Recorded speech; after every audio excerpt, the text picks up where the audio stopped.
একেবারে সম্পূর্ণ আর্থিক দায়িত্ব নিয়ে আমরা দেব। এখানে অভিজিৎ দাস ববি প্রার্থী হিসাবে তিনি গণনার দিন এবং গণনার পর থেকে প্রত্যেকটি কর্মীর পাশে দাঁড়ানোর চেষ্টা করেছেন। আমি তার প্রতিও কৃতজ্ঞতা জ্ঞাপন করি। তিনি তার নিজের বাড়ি, পার্শ্ববর্তী বাড়িগুলো ভাড়া করে আপনাদের মোটা কাপড়, মোটা ভাতের অন্তত বেঁচে থাকার জন্য যেটুকু লাগে সে সুযোগ ব্যবস্থা করেছেন। আমিও প্রতিদিন প্রচারের আড়ালে থেকে সবটা প্রচার, আমি কোনো সাংবাদিক বন্ধুকে ডাকিনি, আমি এখানে আসছি সূচনাও দিই। আমি বারুইপুরে গেছিলাম, কোনো সাংবাদিক ছিল না, অতএব আমি এসব প্রচার করি না, আমার প্রয়োজন হয় না। আমি নিষ্ঠার সঙ্গে 21-এর উপরও কাজ করেছি, এখনো আপনাদের পাশে দাঁড়িয়ে কাজ করাবো। যারা মাথা নিচু করতে চান না, অর্থাৎ আত্মসমর্পণ করতে চান না, যারা জরিমানা দিতে অসমর্থ, যারা ওই চোরেদের পার্টিতে নাম লেখাবেন না জীবন থাকতেও, তাদের পাশে বিজেপি এবং বিরোধী দলনেতা আছে। আমি আপনাদের পূর্ণ নিরাপত্তা দিয়ে বাড়ি পৌঁছে দেওয়ার এবং স্বাভাবিক জীবনযাপন করার ব্যবস্থা করব। আর রাজনৈতিক লড়াই ভবিষ্যতে কি হবে না হবে সে পরবর্তীকালে আলোচনা হবে। এখন আপনারা যেভাবে আক্রান্ত, এই ক্রাইসিসে আপনাদের জন্য যেটুকু করার হৃদয় দিয়ে আন্তরিকতার সঙ্গে মনে প্রাণে সেটা করার অঙ্গীকার রেখে আপনাদের সকলকে এই যে লড়াই, অসম্ভব লড়াই, police observer manage, general observer purchase, presiding officer setting, Sumit Gupta জেলা শাসক নিজে রিগিংয়ে নেতৃত্ব দিচ্ছে, আর কে পুলিশ, কে তৃণমূল, কে ক্যাডার, কে জাহাঙ্গীর আর কে এসডিপিও, সব মিলেমিশে একাকার। আগের দিন প্রিজাইডিং অফিসারদের থ্রেটনিং, সকালবেলা মক পোলে 300-400 করে ভোট দিয়ে সে ভোটকে ডিলিট করতে না দেওয়া, ওই ছিন্নমূলের প্রতীক ঘাসফুল ছাড়া আর সব প্রতীককে ট্যাপ লাগিয়ে দেওয়া, এজেন্টদেরকে ঢুকতে না দেওয়া। যে কটা ঢুকেছে 8টা প্রার্থী এজেন্ট ছিল ওদের, একটা অফিসিয়াল, 7টা ড্যামি, 8টা করে গুন্ডাকে গুঁতো মেরে বের করে, মানে আপনাদের একজনকে বের করে দেওয়া। একই জিনিস গণনাতে করেছে, কোথাও ইভিএম এর নাম্বারের সঙ্গে মিলেনি। বাকি এই লুটের ভোটকে কিভাবে আইনি পথে এর একটা শেষ দেখে ছাড়তে হয় সেটা আমি আজকে বলছি না, সেটা আগামী বুধবার দিন কলকাতাতে আমি অভিজিৎ দাস ববিকে পাশে বসিয়ে নিয়ে বলবো। আজকে বলছি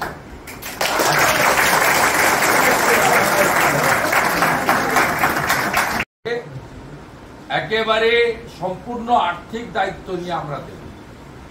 এখানে অভিজিৎ দাস ববি প্রার্থী হিসাবে তিনি গণনার দিন এবং গণনার পর থেকে প্রত্যেকটি কর্মীর পাশে দাঁড়ানোর চেষ্টা করেছেন। আমি তার প্রতিও কৃতজ্ঞতা জ্ঞাপন করি। তিনি তার নিজের বাড়ি, পার্শ্ববর্তী বাড়িগুলো ভাড়া করে আপনাদের মোটা কাপড়, মোটা ভাতের অন্তত বেঁচে থাকার জন্য যেটুকু লাগে সে সুযোগ ব্যবস্থা করেছেন। আমিও প্রতিদিন প্রচারের আড়ালে থেকে সবটা প্রচার, আমি কোনো সাংবাদিক বন্ধুকে ডাকিনি, আমি এখানে আসছি সূচনাও দিই। আমি বারুইপুরে গেছিলাম, কোনো সাংবাদিক ছিল না, অতএব আমি এসব প্রচার করি না, আমার প্রয়োজন হয় না। আমি নিষ্ঠার সঙ্গে 21-এর উপরও কাজ করেছি, এখনো আপনাদের পাশে দাঁড়িয়ে কাজ করাবো। যারা মাথা নিচু করতে চান না, অর্থাৎ আত্মসমর্পণ করতে চান না, যারা জরিমানা দিতে অসমর্থ, যারা ওই চোরেদের পার্টিতে নাম লেখাবেন না জীবন থাকতেও, তাদের পাশে বিজেপি এবং বিরোধী দলনেতা আছে, আমি আপনাদের পূর্ণ নিরাপত্তা দিয়ে বাড়ি পৌঁছে দেওয়ার এবং স্বাভাবিক জীবনযাপন করার ব্যবস্থা করব। আর রাজনৈতিক লড়াই ভবিষ্যতে কি হবে না হবে সে পরবর্তীকালে আলোচনা হবে। এখন আপনারা যেভাবে আক্রান্ত এই ক্রাইসিসে আপনাদের জন্য যেটুকু করা হৃদয় দিয়ে আন্তরিকতার সঙ্গে মনে প্রাণে সেটা করার অঙ্গীকার রেখে আপনাদের সকলকে এই যে লড়াই, অসম্ভব লড়াই, police observer manage, general observer purchase, presiding officer setting, Sumit Gupta জেলা শাসক নিজে গিয়ে নেতৃত্ব দিচ্ছে, আর কে পুলিশ, কে তৃণমূল, কে ক্যাডার, কে জাহাঙ্গীর আর কে এসডিপিও সব মিলেমিশে একাকার। আগের দিন প্রিজাইডিং অফিসারদের থ্রেটনিং, সকালবেলা মক পোলে 300-400 করে ভোট দিয়ে সে ভোটকে ডিলিট করতে না দেওয়া, ওই ছিন্নমূলের প্রতীক ঘাসফুল ছাড়া আর সব প্রতীককে ট্যাপ লাগিয়ে দেওয়া, এজেন্টদেরকে ঢুকতে না দেওয়া, যে কটা ঢুকেছে 8টা প্রার্থী এজেন্ট ছিল ওদের, একটা অফিসিয়াল 7টা ড্যামি, 8টা করে গুন্ডাকে গুঁতো মেরে বের করে, মানে আপনাদের একজনকে বের করে দেওয়া। একই জিনিস গণনাতে করেছে, কোথাও ইভিএম এর নাম্বারের সঙ্গে মিলেনি। বাকি এই লুটের ভোটকে কিভাবে আইনি পথে এর একটা শেষ দেখে ছাড়তে হয় সেটা আমি আজকে বলছি না, সেটা আগামী বুধবার দিন কলকাতাতে আমি অভিজিৎ দাস ববিকে পাশে বসিয়ে নিয়ে বলবো। আজকে বলছি উনি বলেন যে আমি আমন্ত্রিত পাইনি, এই ব্যাপারটা নিয়ে কি বলবেন? উনি বলেন যে আমি আমন্ত্রিত পাইনি, এই ব্যাপারটা নিয়ে আপনি কি বলবেন? আমি অত্যন্ত খুশি ও না যায়,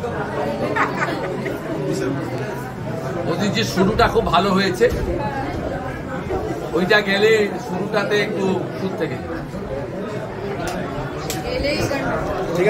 দোকানদার তালা লাগানো আছে, ক্যানিং থেকে শুরু করে ফলতা হয়ে বিষ্ণুপুর পর্যন্ত অন্তত 300 ইনজোর্ড আছে। কলকাতায় বসে বুঝতে পারবেন না কি করেছে, কন্টিনিউয়াস কি করছে। শুভেন্দু বাবু কোর্ট যেখানে নির্দেশ দিয়েছে ভোট পরবর্তী হিংসা ব্যবস্থা নেবে, তারপরেও এই যে সন্ত্রাস চলছে, যারা করছে তাদের জিজ্ঞেস করেন না, আমাকে জিজ্ঞেস করছেন কেন? আমি তো রাজ্যের বিরোধী দলনেতা, বিরোধী দল করার জন্য আক্রান্ত বলে আমার যে কর্তব্য পালন করছি, আজকে নতুন নয়, 3.5 বছর ধরে আমি এই কর্তব্য পালন করছি। এবং অনেকেই ভেবেছে যে আমি থেমে যাবো, আমি তো থেমে যাবো। আমার যে কাজ জনগণ আমাকে দিয়েছে আমি করার চেষ্টা করছি। আমি এদের তেল সাবানের ব্যবস্থা করছি, কেমন আছে খোঁজ নিচ্ছি। আপনি অবাক হয়ে যাবেন, ক্যানিং এ আমাদের কর্মী বলল জলের লাইন আটকে দিয়েছে কাল থেকে, তাল জল খেয়া দয়ে তো একটা পাড়া বললো ইলেকট্রিক অফ আছে 4 দিন। এ কোন সভ্য সমাজে বসবাস করছি আমরা? লজ্জা লাগে না? 7,10,000 ভোটে জিতা, আপনারা কেউ ভোট দিতে পারেননি, সাংবাদিক তার পরিবার। আপনাদের নিজেদের অভিজ্ঞতা ফেসবুকে লিখছেন না কেন? কি ভয় করেন আপনারা? মৃত্যু তো একদিন হবে, মৃত্যু তো দুবার হবে না। কোন সাংবাদিকের পরিবার ভোট দিতে পারেননি আপনারা ডায়মন্ড হারবার, হয়তো ওনাকেই দিতেন। লক্ষ্মীর ভান্ডারে জয়গান গাইতে গাইতে হয়তো দিতেন কেউ, কিন্তু তাকে সে সুযোগও দেন না। কোন লোক ভোট দিতে পারে। আগামী দিন যে এই যে অভিনব প্রয়াস, অর্থাৎ 12টা ক্যান্ডিডেট এখানে দাঁড়িয়ে বা এজেন্ট ঢোকানো হয়েছে, আপনাদের এজেন্ট বার করে, এর বিরুদ্ধে শেষ আছে তো কি হবে বুধবার দিন বলবো। আমি 4টে প্রার্থীকে নিয়ে বুধবার দিন একটা সাংবাদিক সম্মেলন করবো এবং আমি আইনগতভাবে কি করতে চাইছি বলবো।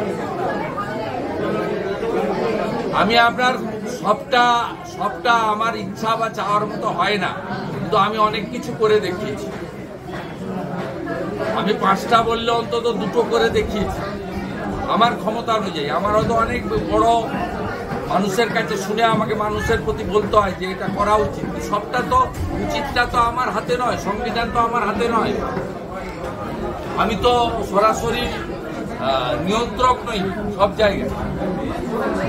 আমার যে কাজ আমি আমার জনগণকে নিয়ে করা উচিত, আমি সেটা করার চেষ্টা করছি।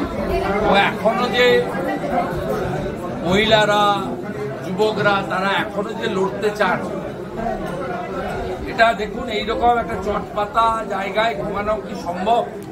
আজকে 5-6 দিন আছে, আরো কত 6 দিন থাকতে হবে তারা জানে না।